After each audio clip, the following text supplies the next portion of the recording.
In today's video, I'm going to teach you how to add an itemized bill in Splitwise. We'll walk through this from start to finish so you can split detailed receipts clearly with your friends, housemates, or co-workers. Itemized bills are especially helpful when not everyone is paying for the same things, like when some people ordered drinks and others didn't. First, open Splitwise in your browser or app and go to the group where you want to add the expense. This might be your household, a trip group, or any shared expenses group you've already created. Make sure you're in the correct group, because whatever you add here will be visible to everyone in that group and will affect their balances. Once you're in the right group, look for the button that says Add an Expense and click it. This is the main way you create any new bill or charge in Splitwise. A new expense window or panel will pop up. Now, start by filling in the basic details of the bill. Enter a clear description like grocery run, dinner at restaurant, or utility bill for November. Then, type in the total amount of the bill exactly as it appears on your receipt.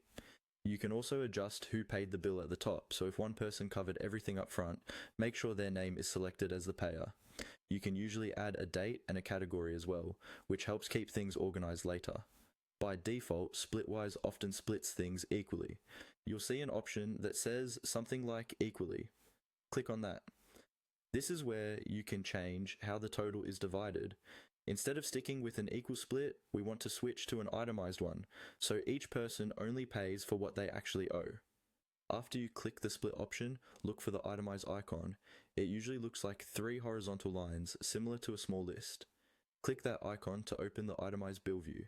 Now you'll see a table or list where you can enter each individual item from the bill. For every item, type in a short name, like pasta, salad, or electricity charge, then enter the cost of that item. Next, select which group members are responsible for that specific item.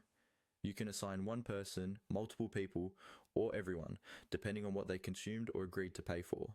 Take your time here and go line by line until the full bill is broken down. Once all the items are in and assigned correctly, check that the total matches the original bill amount. When everything looks good, click Done to save the itemized split. You'll be taken back to the main expense screen where you can quickly review the summary. Finally, confirm and save the expense. Your itemized bill is now added to Splitwise, and each person's share is calculated automatically based on what they actually owe.